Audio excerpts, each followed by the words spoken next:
थानाय 5G YouTube channel नायगिरि लोगो नोंथांमोननिसिम दिनैनि गोदान भिडिअआव आरो फिन खेबसेबाव बरायफिनबाय।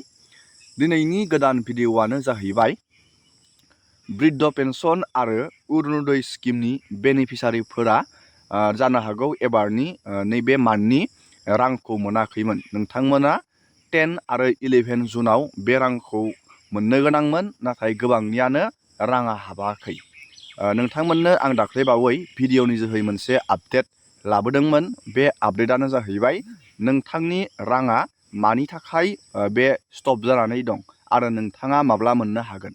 फाइनालि दिनै 14 जुन नोंथांमोना दाख्लैबावै भिडिअनि जोहै नुनो मोनखादों। मोनसे नटिसनि जोहै 14 जुनाव बे अरुणोदय स्किम आरो बृद्ध पेन्सननि थाद'नाय रांखौ मोननो हागोन।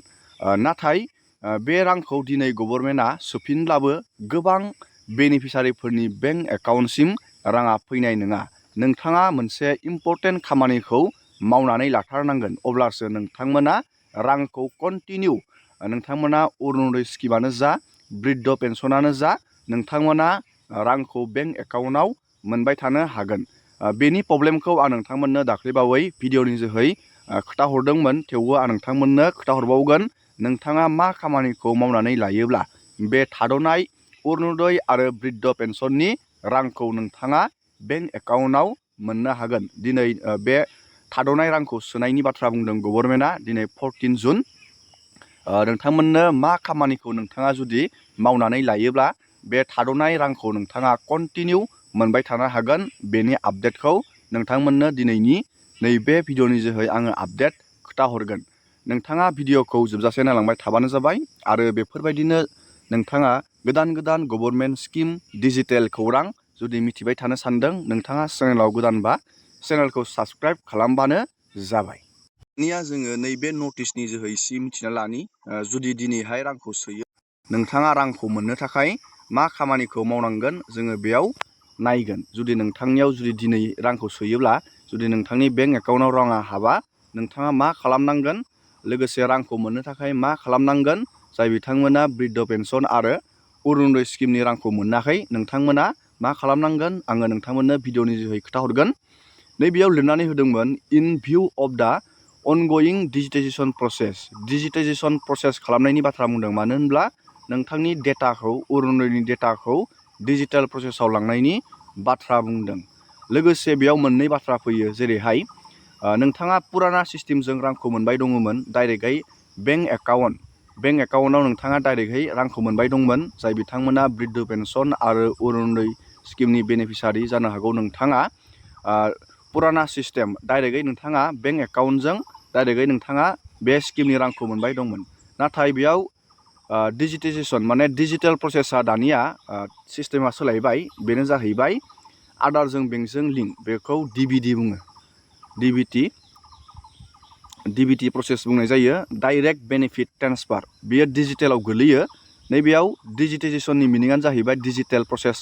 नैबे DBTआ डिजिटेल प्रसेसआव गोलैयो। डाइरेक्ट बेनिफिट ट्रेन्सफार, आदारजों बेंकजों डाइरेक्टहाय अनलाइन लिंक। बे अनलाइन लिंक जाबासो नोंथांनि बेंक एकाउन्टआव राङा फैयो। बेबायदि सिस्टेम जुदि जायोब्ला, बेबायदि सिस्टेम जानानै जुदि नोंथांनियाव राङा हाबाखैब्ला नोंथाङा खिन्थु नैबे DBTखौ नोंथाङा एक्टिभ खालामनांगोन। नोंथाङा चेक खालामग्रोनांगोन, गिबियावनो मबाइल फननि जोहैनो चेक खालामग्रोनांगोन।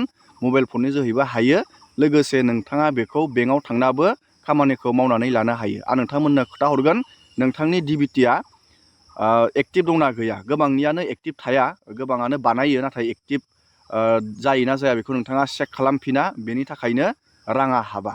जुदि नैबे डिजिटाइजेसन प्रसेसआव नैबे DBTआ प्रब्लेम जानानै नोंथांनि बेंक एकाउन्टसिम राङा फैया, नोंथाङा मा खालामनांगोन आङो बेनि प्रसेसखौ नोंथांमोननो खोथाहरनि।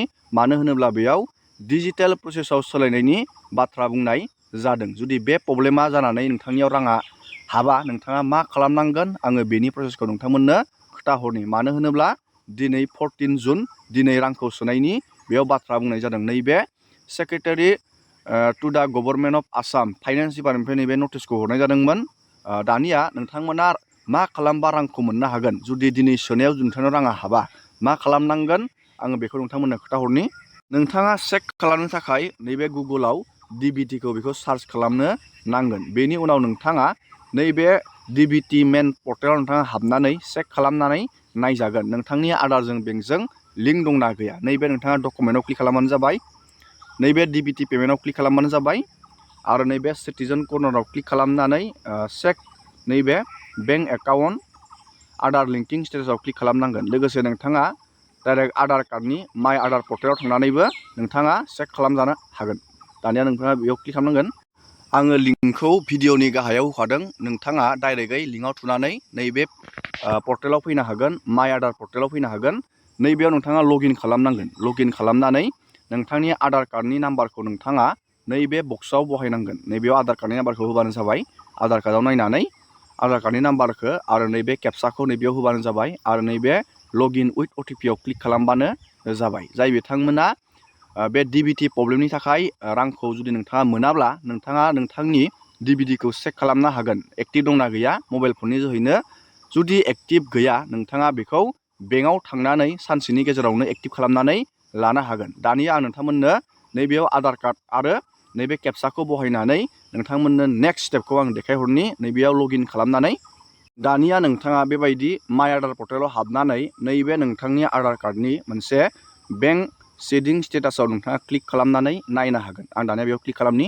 दानिया नोंथाङा बेबायदि नुनो मोनगोन congratulation your Aadhaar bank mapping has been done. नोंथाङा बेबायदि नुनो मोनगोन जुदि आधार कार्डआ बेंकजों लिंक जानानै दङब्ला। नैबेयाव नोंथांनि आधार नाम्बारखौ नुगोन आरो नोंथाङा बेयाव गावबा गावनि बेंकनि नामखौ नुगोन आरो नोंथाङा नैबेयाव नुनो मोनगोन नोंथांनि बेंक सेडिं स्टेटासा बेबायदि एक्टिभ थाथारनो नांगोन अब्लासो नोंथांनि DBTआ कानेक्ट जानानै दं।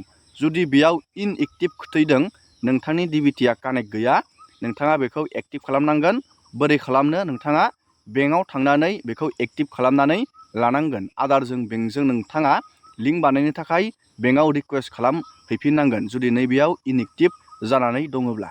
जुदि दिनै रां सोनायाव नोंथांनियाव राङा हाबा नोंथाङा साननानै ला नोंथांनि बे बेंक एकाउन्टआ आधारजों लिंक गैया बेफोरबायदि नोंथाङा साननानै ला आरो नोंथाङा बेखौ एक्टिभ बानायबानो जाबाय। बेंकआव थांनानै बेखौ एक्टिभ बानायबानो जाबाय। अनलि बियो अरुण'दय बृद्ध पेन्सन बेबायदि स्किमनिल' नङा जेरै PM किसान गभर्नमेन्टनि जिखि स्किमानो जाया मानो दानिया नैबे आधारजों बेंकजों जि बेंकआ लिंक थायो बेयावसो राङा फैयो। DBT सिस्टेम अनलाइन प्रसेसैसो राङा फैयो। दानिया नोंथाङा बुजिबाय। दिनैनि भिडिअखौ आङो बेखिनियावनो फोजोबबाय। नोंथांमोना भिडिअखौ नायनानै मोजां मोनदोंबा लाइक खालामबानो जाबाय, शेयार खालामबानो जाबाय जाहाथे गासिबो मिथिनानै लानो हायो। एसेनोसै दिनैनि भिडिअआ।